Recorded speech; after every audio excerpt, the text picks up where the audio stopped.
قرآن مجید کی سب سے بڑی حجم کے اعتبار سے صورت ہے جو 40 آیات پر 40 رکوعات پر مشتمل ہے، اور یہ مدینہ المنورہ میں حضور علیہ السلام کے قلب اطہر پر نازل ہوئی، اور اس صورت کا آغاز حروف مقطعات سے کیا جا رہا ہے۔ حروف مقطعات وہ ہوتے ہیں کہ جن کی تعویل اللہ کے علاوہ کوئی نہیں جانتا، لا یعلم تعویلہ الا اللہ، اس کی تعویل اللہ ہی جانتا ہے، اس کا رسول ہی جانتا ہے۔ ہاں علماء نے اس پر گفتگو کی ہے، الف سے مراد اللہ، لام سے مراد جبریل امین، اور میم سے مراد مصطفیٰ کریم صلی اللہ علیہ وسلم کی ذات ستوتہ صفات۔ ویسے یہاں ایک خوبصورت بات لکھی ہے شاہ عبدالعزیز محدث دہلوی نے، وہ فرماتے ہیں الف سے مراد اللہ بات تو سمجھ میں آتی ہے، اور میم سے مراد محمد صلی اللہ علیہ وسلم یہ بات بھی سمجھ میں آتی ہے، تو جبریل تو جیم سے ہوتا ہے، لام سے تو نہیں ہوتا۔ تو یہ جو علماء فرماتے ہیں الف سے مراد اللہ ہے، لام سے مراد جبریل ہے، میم سے مراد محمد صلی اللہ علیہ وآلہ وسلم ہے، تو یہ باقی دو چیزیں تو سمجھ میں آ گئیں، لیکن جبریل تو جیم سے ہوتا ہے، لام سے تو نہیں ہوتا۔ تو پھر خود فرماتے ہیں کہ عرب میں چونکہ غلام و آقا کا ماجرا تھا، تو جب وہ اس طرح لکھتے تھے تو جو آقا کا نام تھا اس کا پہلا حرف لکھتے تھے، غلام کے نام کا آخری حرف لکھتے تھے، تو گویا جبریل کے کو جیم سے نہیں لکھا، لام سے لکھا ہے۔ قرآن کھولتے ہی پتہ چل جائے کہ جبریل میرے نبی کے در کا نوکر ہے۔ تو یہاں یہ فکر کہ جبریل استاد تھا، معلم تھا اور حضور شاگرد تھے، اس کی نفی قرآن کھولتے ہی ہو گئے کہ اس کو جیم سے نہیں لکھا گیا، اس کو لام سے لکھا گیا ہے۔ تو کہا الف لام میم ذالک الکتاب لا ریب فیہ، یہ وہ بابرکت بلند رتبہ کتاب قرآن مجید ہے جس میں کوئی شک نہیں۔ دنیا کی کوئی کتاب آپ کو نہیں ملے گی، بڑے سے بڑا مصنف بھی، جو بڑا کہنہ مشق مصنف ہو، وہ بھی کتاب لکھنے کے بعد کتاب کے شروع میں، آغاز میں یا اس کے آخر پہ لکھتا ہے کہ اس میں کسی قسم کی کوئی کمی کوتاہی پائیں، کوئی سکم پائیں تو مجھے آگاہ کر دیں تاکہ آئندہ ایڈیشن میں اس کی اصلاح کی جا سکے۔ تو بڑے سے بڑا مصنف بھی یہ دعویٰ نہیں کر سکتا کہ میری کتاب اغلاط سے پاک ہے۔ یہ واحد قرآن ہے، قرآن کھولتے ہی پہلے دعویٰ ہے، اس میں کوئی شک ہے ہی نہیں ہے، اور یہ صرف قرآن مجید کا اعزاز ہے۔ امام شافعی علیہ رحمہ نے ایک جز لکھا اور پھر اپنے شاگرد کو کہا کہ میرے سامنے اس کو پڑھو، تو انہوں نے جب پڑھا تو اس کی کئی غلطیوں پر متنبہ ہوئے، تو کہا اس کو یوں بدل دو، اس کو یوں بدل دو، یوں بدل دو۔ پھر دوسرے دن فرمایا کہ اب تبدیلی کے بعد دوبارہ پڑھو۔ تو جب دوبارہ آپ کے سامنے وہ کتاب پڑھی گئی تو امام شافعی فرمانے لگے کہ اس لفظ کی جگہ یہ لفظ ہوتا تو زیادہ اچھا تھا، یہاں سے تبدیلی کرو، یہاں سے تبدیلی کرو، یہاں سے تبدیلی کرو۔ تو اس نے تبدیلی کی، تو اگلے دن جب پھر پڑھی گئی تو پھر نئی غلطیوں پر آپ آگاہ ہوئے۔ کہتے ہیں وہ کتاب امام شافعی کے سامنے 70 مرتبہ پڑھی گئی، اور ہر بار کسی نئی غلطی سے آگاہ ہوتے۔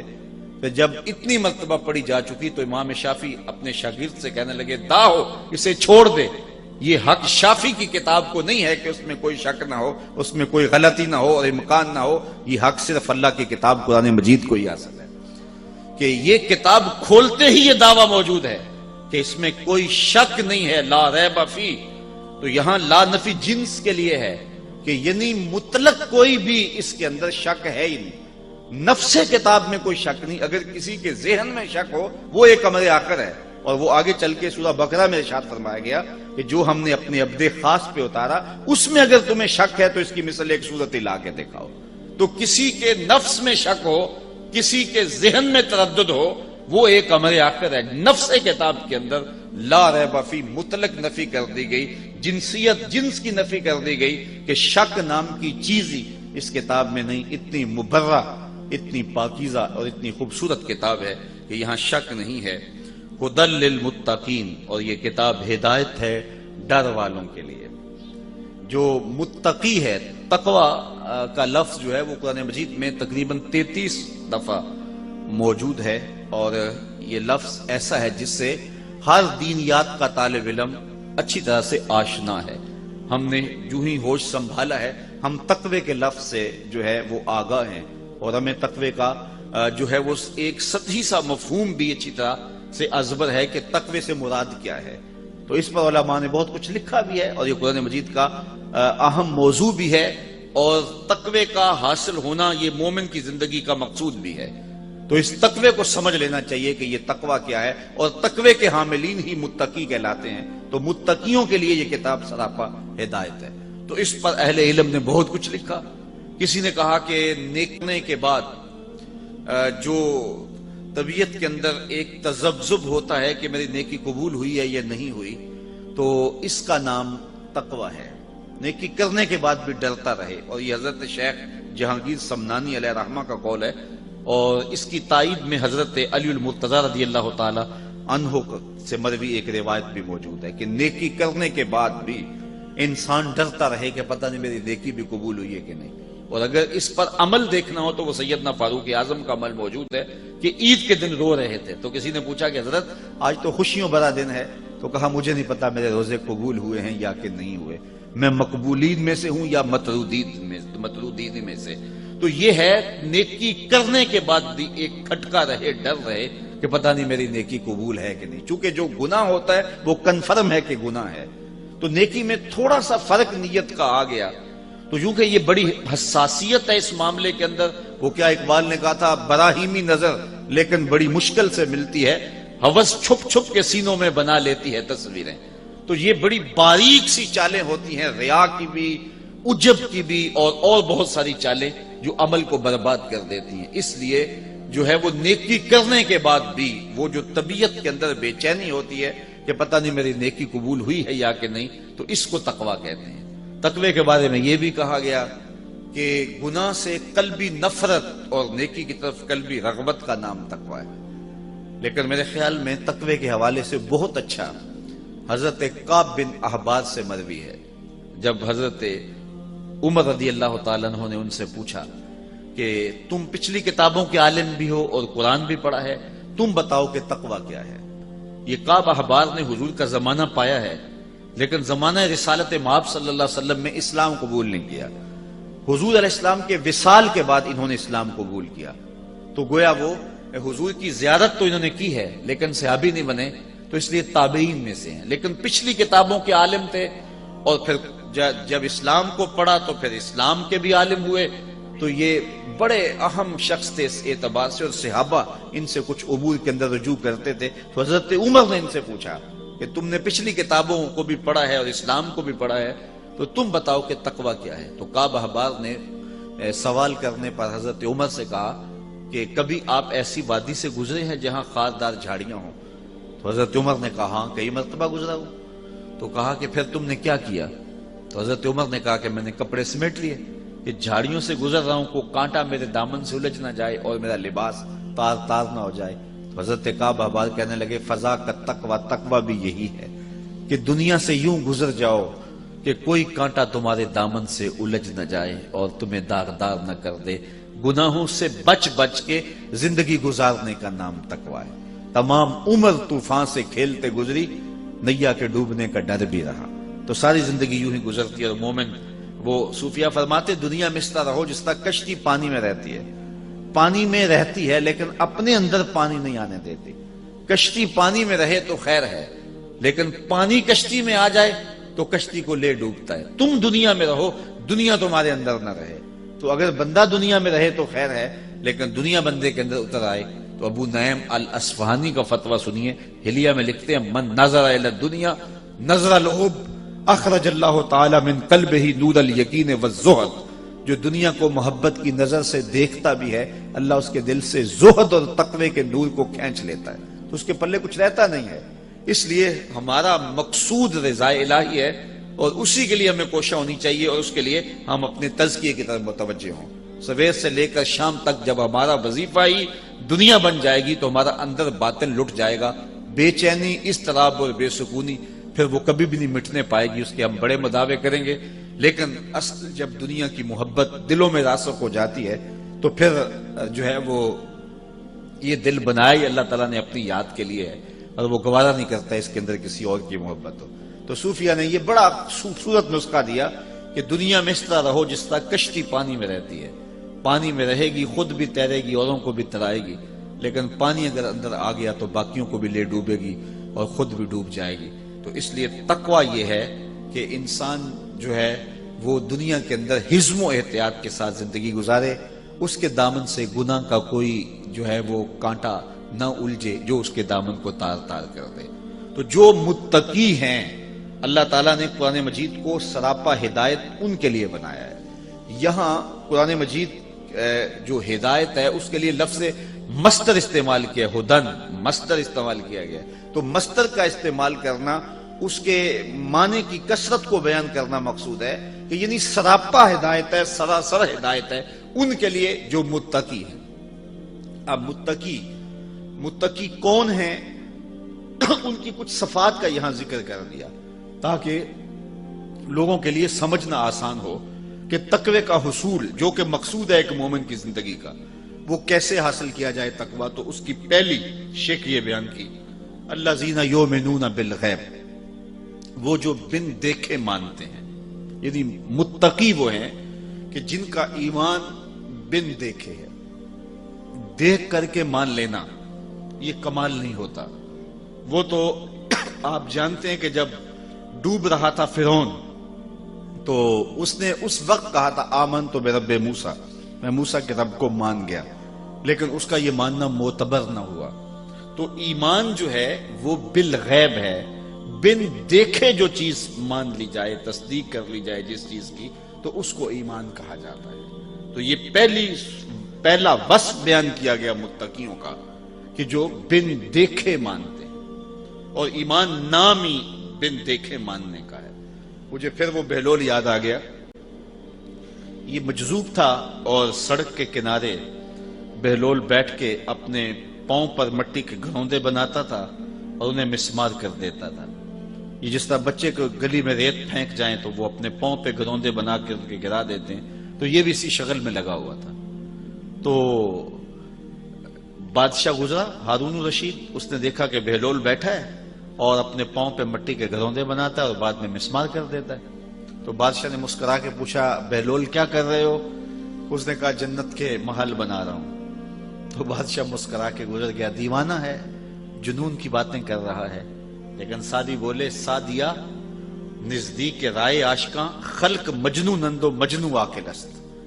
کہتے ہیں کہ اگر عاشقوں سے رائے پوچھتے ہو تو اصل جو یار کے نام پہ سب کچھ وار دیتا ہے وہی تو عاقل ہوتا ہے۔ تو خیر بادشاہ نے کہا کہ ٹھیک ہے کوئی جنونی باتیں ہیں، بادشاہ گزر گیا۔ پیچھے ملکہ زبیدہ آ رہی تھی، اس نے دیکھا بہلول مٹی کے گھروندے اپنے پاؤں پہ بناتا ہے، مسمار کر دیتا ہے۔ وہ بھی رک کے پوچھا بہلول کیا کر رہے ہو؟ کہا جنت کے محل بنا رہا ہوں۔ کہا بیچتے بھی ہو؟ کہاں بیچتا ہوں۔ کتنے کا؟ 10 روپے کا۔ اس نے 10 درہم یا دینار نکال کر کے دیے تجوری سے۔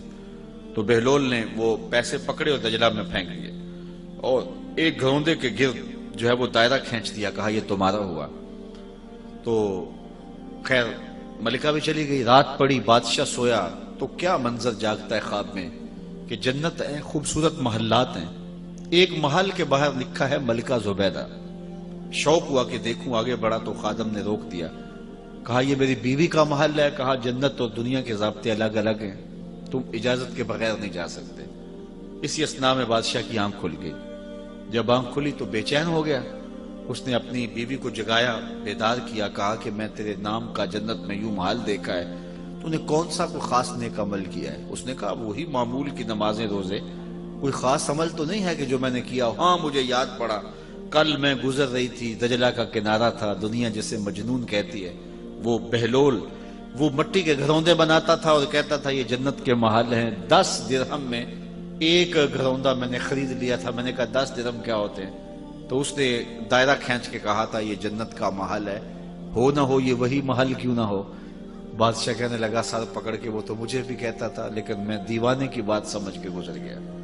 اگلے دن بادشاہ قصدن وہاں سے گزرا اور دل میں تھا کہ آج بہلول پھر اسی شغل میں مل جائے۔ تو بہلول واقعی مٹی کے گھروندے بنا رہا تھا اور پھر ہاتھوں سے مسمار کرتا چلا جا رہا تھا۔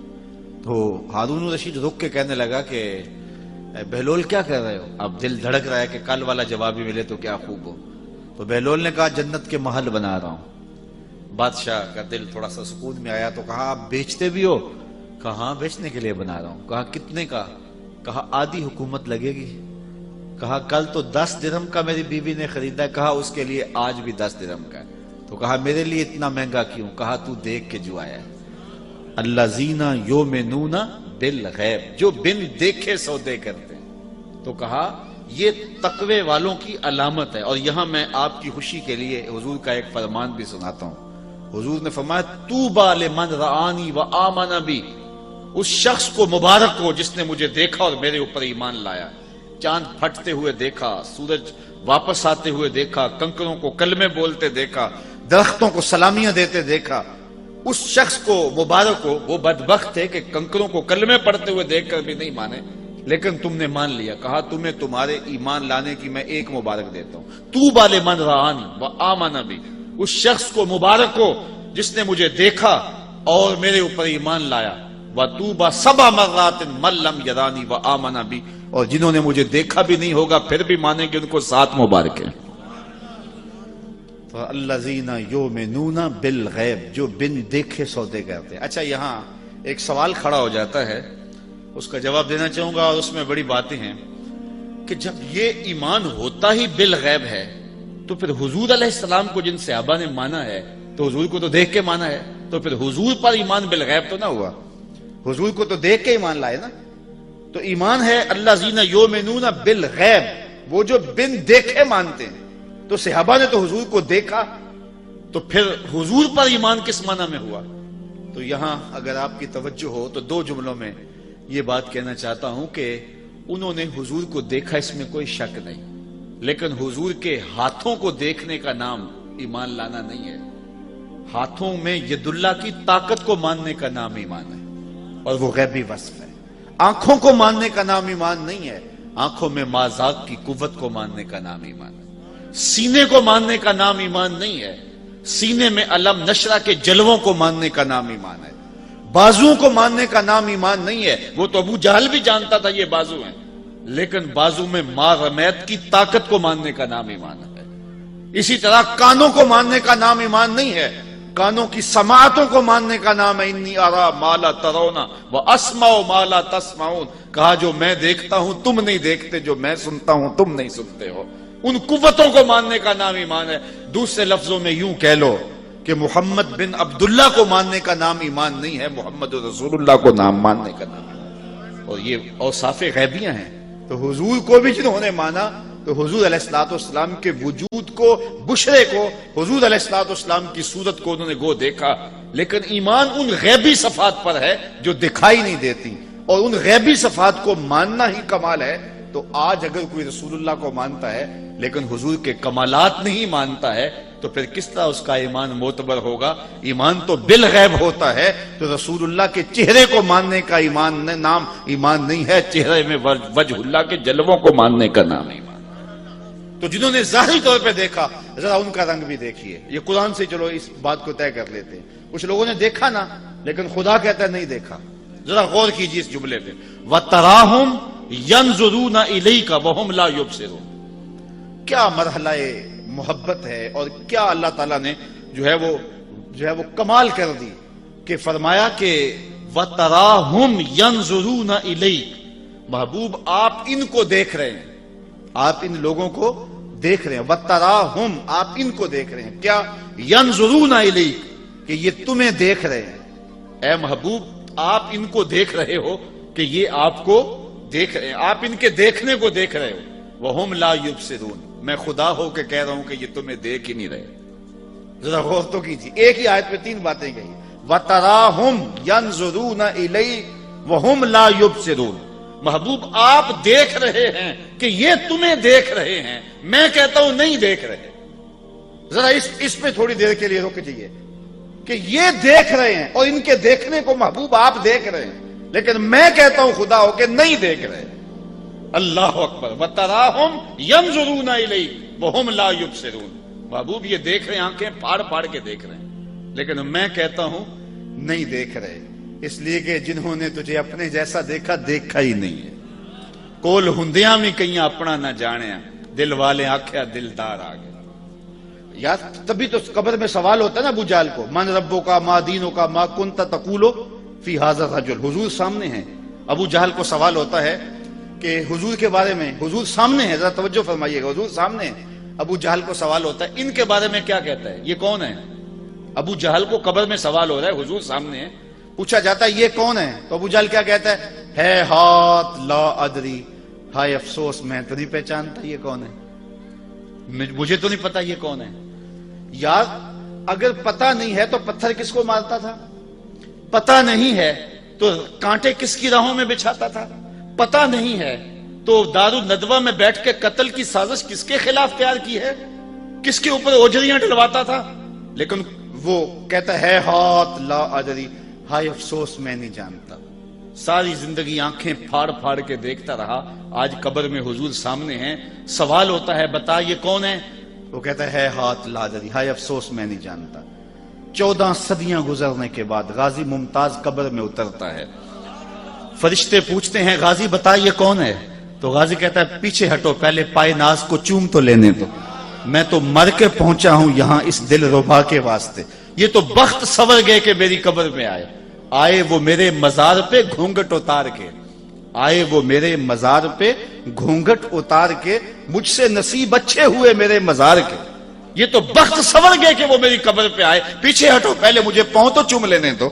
ساری زندگی تو میں نعتیں ہی ان کی پڑھتا رہا، میں تو ذکر ہی ان کا کرتا رہا، پھانسی کا پھندا چوم کے میں نے ایسے ہی گلے میں تو نہیں ڈالا تھا، میں نے اس لیے سب کچھ قربان کیا تھا کہ ان کا دیدار نصیب ہو جائے۔ سوال کھڑا ہو گیا، جس نے ساری زندگی دیکھا وہ کہتا ہائے افسوس میں نہیں پہچانتا یہ کون ہے۔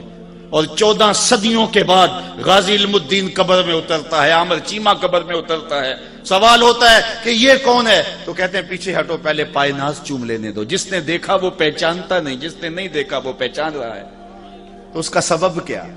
تو صاحب و سبب یہ ہے، اقبال کہتا ہے در دل مسلم مقام مصطفیٰ است، آبروئے ماز نام مصطفیٰ است۔ مومن کے دل میں ڈیرے ہی حضور کے ہوتے ہیں، اور اس کی آنکھوں نے دیکھا تھا، اس کے دل نے نہیں دیکھا تھا۔ ابو جہل کی آنکھوں نے دیکھا تھا اور رب نے نفی کر دی، وَتَرَاهُمْ يَنْظُرُونَ إِلَيْكَ، محبوب یہ آنکھیں پھاڑ پھاڑ کے دیکھ رہے ہیں اور آپ ان کے دیکھنے کو دیکھ رہے ہو، وَهُمْ لَا يُبْصِرُونَ، میں خدا ہو کے کہہ رہا ہوں یہ نہیں دیکھ رہے، اس لیے کہ انہوں نے دیکھا ہی نہیں۔ تو حضور کے بازوؤں کو ماننے کا نام ایمان نہیں، بازو میں مارمیت کی طاقت کو ماننے کا نام ایمان ہے۔ تو وہ غیبی صفات کو ماننے کا نام ایمان ہے۔ تو یہ اگرچہ 14 صدیوں کے فاصلے پہ تھے، انہوں نے وہ بازو نہیں دیکھے، بازوؤں کی قوت کو تو مانا ہے نا، تبھی تو کھڑے ہو کے پڑھتے تھے جس کو بارے دو عالم کی پرواہ نہیں، ایسے بازو کی قوت پہ لاکھوں سلام۔ تو انہوں نے بازو نہیں دیکھے لیکن اس قوت کو مانا ہے، انہوں نے آنکھیں نہیں دیکھی لیکن آنکھوں کے کمال کو مانا ہے، انہوں نے سینہ نہیں دیکھا لیکن علم نشرہ کے جمال کو مانا ہے، انہوں نے ہونٹ نہیں دیکھے لیکن پتلی پتلی گلے قدس کی پتیاں، ان لبوں کی نزاکت پہ لاکھوں سلام کے ترانے تو پڑے ہیں۔ اس لیے ایمان جو ہے وہ بالغیب ماننے کو کہتے ہیں۔ تو ارشاد فرمایا متقین کی پہلی صفت یہ ہے الذین یؤمنون بالغیب، جو بن دیکھے مانتے ہیں۔ تو یہ کمال ہے، بن دیکھے ماننا، انڈٹھا سودا کرنا، اور وہ جو بھی کرے گا وہ بامراد ہوگا۔ چونکہ اگر آنکھوں سے انہوں نے دیکھا تو ان آنکھوں میں تو مٹی پڑ گئی قبر کی، اس وقت تو دل کی آنکھیں کھلی، تو دل کی آنکھوں نے دیکھا ہی نہیں تھا، تو دل کی آنکھوں نے دیکھا نہیں تھا تو اب وہ پہچان نہیں سکے۔ اور جو ہے وہ جن کی دل کی آنکھوں نے دیکھا تھا، ان آنکھوں نے گو نہیں دیکھا تھا، دل کی آنکھیں کھلی تو سامنے جلوے رسول کے نظر آئے۔ اس لیے ایمان جو ہے وہ بالغیب ایمان لانے کا نام ہے۔ آگے ارشاد فرمایا وَيُقِيمُونَ الصَّلَاةَ، اور وہ نماز قائم رکھیں۔ نماز یہ دوسری صفت ہے اہل تقوی کی، کہ ایک تو وہ بالغیب مانتے ہیں، ایمان بالغیب رکھتے ہیں، بن دیکھے سودے کرتے ہیں، اور دوسری بات کہ وہ اقامت صلاۃ کا فریضہ سر انجام دیتے ہیں، 5 گانہ نماز، یہ ان کا معمول زندگی، یہ متقیوں کی صفت ہے۔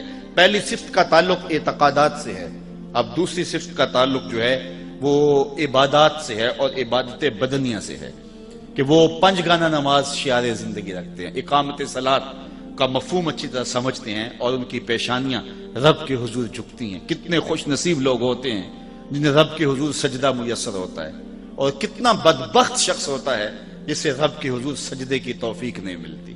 یا صبح کے وقت چڑیاں بھی اپنے گھونسلوں سے نکل کے رب کی تسبیح بول رہی ہوتی ہیں، اور حشرات الارض بھی بلوں سے باہر نکل کے رب کی پاکی کے ترانے پڑھ رہے ہوتے ہیں، اور وہ کتنا بد نصیب ہوتا ہے جو اس وقت نیند کے خراٹوں میں ہوتا ہے۔ آغاز اللہ کے حضور سجدے سے کیجئے، پھر دارین کی عزتیں تمہیں مقسوم کرے گا۔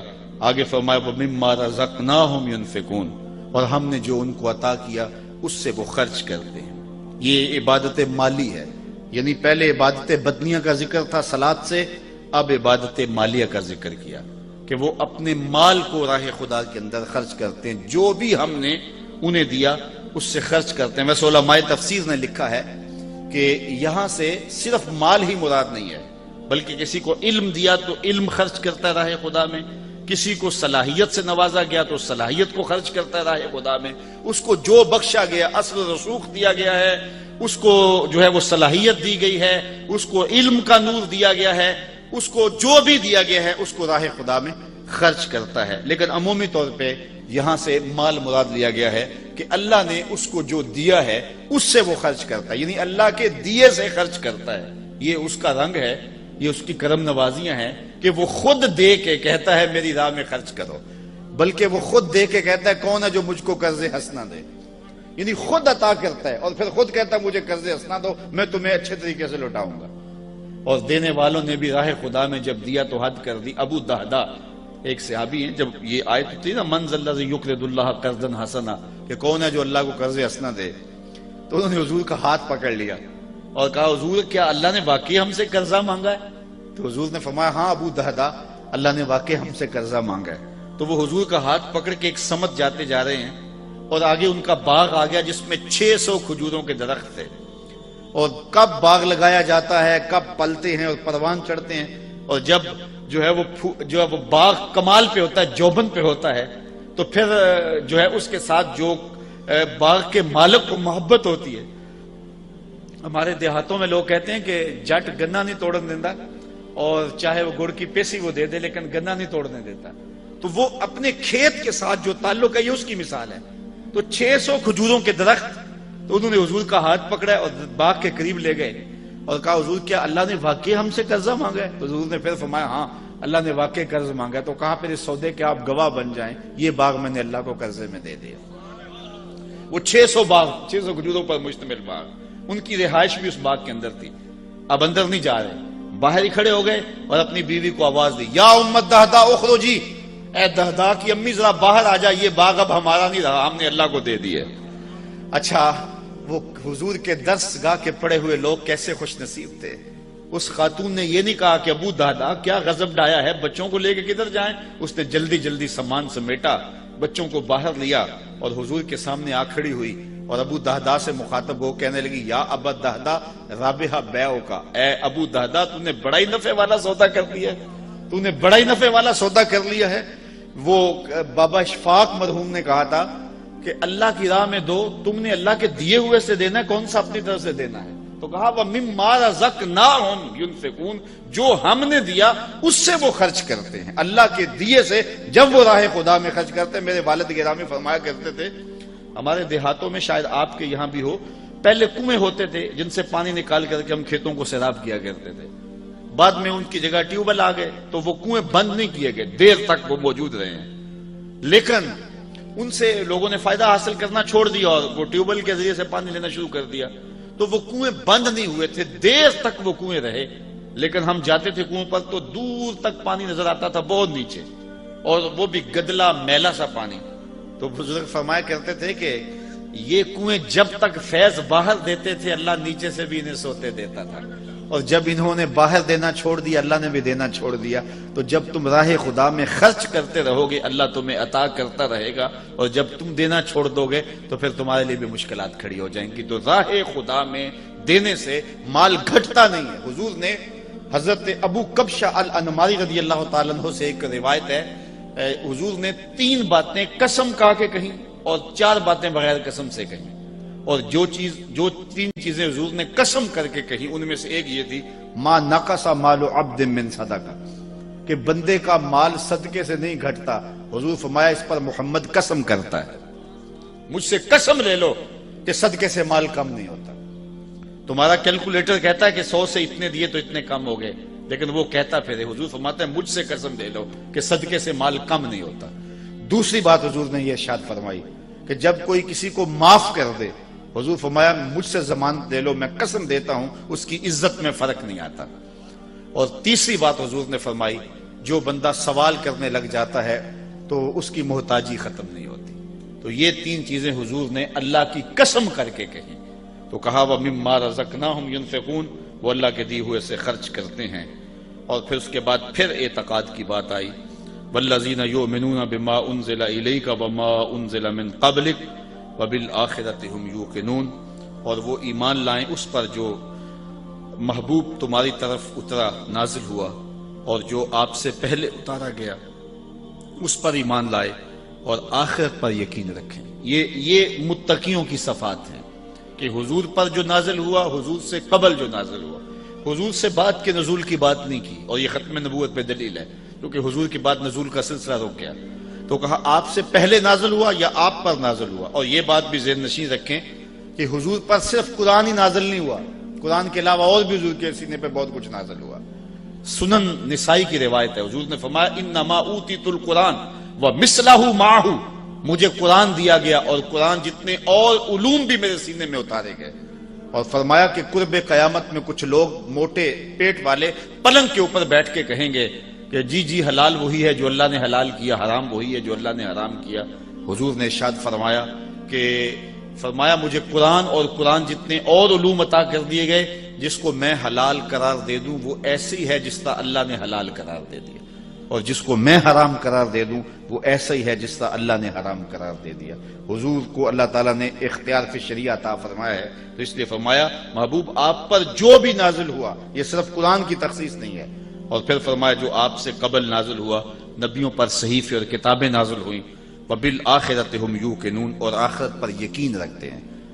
آخرت پر حالانکہ پہلے ایمان کا ذکر ہو گیا تھا، یہاں آخرت کے یقین کو زیادہ جو ہے وہ وضاحت کے ساتھ بیان کیا گیا۔ وہ اس لیے کہ جو مشرکین تھے عقیدہ آخرت کے حوالے سے وہ تردد کا شکار تھے، توحید کے حوالے سے ان کا تصور تھا، اگرچہ جو ہے وہ اس کے اندر تعبیرات غلط کرتے تھے، اور رسولوں کے انتصاب کے حوالے سے جو ہے وہ انہیں معاملہ تھا، نفس رسالت کے منکر نہیں تھے، لیکن عقیدہ آخرت کا ڈٹ کے انکار کرتے تھے۔ اس لیے اس کو خاص طور پہ بیان کر دیا گیا اور لفظ یوقنون کے ساتھ بیان کیا گیا کہ ان کا یقین بالکل کامل ہے۔ چونکہ جب قومیں یقین کامل سے تذبذب کی طرف لڑکتی ہیں تو پھر قومیں برباد ہو جاتی ہیں۔ علامہ اقبال نے ایک جگہ پہ کہا تھا کہ سن ہے تہذیب حاضر کے غلام، غلامی سے بدتر ہے بے یقینی۔ جب قومیں بے یقینی کی کیفیت میں چلی جاتی ہیں تو پھر ان کے پلے کچھ نہیں رہتا، وہ تذبذب قوموں کو مار دیتا ہے۔ اس لیے انہیں اپنے معتقدات پہ، اپنے عقائد پہ پختہ کامل اکمل یقین ہونا چاہیے، اور وہ یقین ان کی زندگی کے اندر، عمل کے اندر نکھار پیدا کرتا ہے۔ اولئک علی ھدی من ربہم، یہی وہ خوش بخت لوگ ہیں جو اللہ کی جانب سے ہدایت پر ہیں۔ واولئک ھم المفلحون، اور وہی لوگ مراد کو پہنچے ہوئے ہیں۔ ان آیات کے اندر اللہ تعالیٰ جل شانہ نے متقیوں کی صفت بیان کی، اور متقیوں کے لیے قرآن سراپا ہدایت ہے۔ اس کا یہ مطلب نہیں کہ قرآن باقیوں کے لیے ہدایت نہیں ہے۔ ایک ہے قرآن مجید کا سراپا ہدایت ہونا، اور ایک ہے اس سے یہ ہدایت حاصل کرنا۔ قرآن مجید میں دوسرے مقام پہ فرمایا ھدی للناس، یہ تمام لوگوں کے لیے ہدایت ہے۔ جس طرح حضور سب لوگوں کے لیے نبی ہیں اور ساری انسانیت حضور کی امت ہے، لیکن اس کو امت دعوت کہتے ہیں، لیکن جنہوں نے حضور کی دعوت کو قبول کر لیا وہ امت اجابت کہلاتی ہے۔ تو ہم حضور کی امت اجابت ہے، اور جب امت کہا جاتا ہے تو امت اجابت مراد ہوتی ہے۔ لیکن یہ یہودی، یہ عیسائی، یہ بدھ مت، یہ دیگر جتنے لوگ ہیں یہ بھی میرے رسول کی امت ہیں، حضور ان کی طرف مبعوث کیے گئے ہیں، لیکن یہ امت دعوت ہیں، انہوں نے دعوت کو قبول نہیں کیا۔ تو قرآن مجید جو ہے وہ تمام بنی نوع انسان کے لیے ہدایت کا سرچشمہ ہے، لیکن ہدایت حاصل کون کرتے ہیں؟ جن میں تقوی کی دولت ہے۔ اور تقوی کون رکھنے والے لوگ ہیں؟ جن میں یہ اوصاف ہے، یہ خوبیاں ہیں کہ ایک تو ایمان بالغیب رکھتے ہیں، اور دوسرا جو ہے وہ 5 گانہ نماز کا اہتمام کرتے ہیں، اللہ کے دیے سے خرچ کرتے ہیں، اور ان کا اعتقاد رسول اللہ پہ جو نازل ہوا اور حضور سے قبل جو نازل ہوا پختہ ہے، اور یقینی اذعان اور ایمان کی دولت سے مالا مال ہیں، اور یہ ہدایت کی راہوں کے مسافر ہیں۔ اس کے بعد کفار، اور پھر مسلسل 13 آیات میں منافقین کا تذکرہ ہے۔ انشاءاللہ جب اگلے ماہ دوبارہ ہم اس موقع پہ حاضر ہوں گے تو منافقین کی کیا کرتوتیں تھیں اور وہ کس طرح اسلام کو نقصان پہنچانے کے لیے دن رات کوشاں رہتے تھے، مکر و فریب، دجل و تلبیسات کی کہانیاں کس طرح انہوں نے رقم کی، اور قیامت تک کے لیے جو ہے وہ ان کی کہانیاں محفوظ ہو گئیں اور دنیا کے سامنے رکھی جا رہی ہیں۔ اللہ تعالیٰ جل شانہ ہمیں کتاب رحمت سے جڑنے کی توفیق عطا فرمائے۔ وآخر دعوانا ان الحمد للہ رب العالمین۔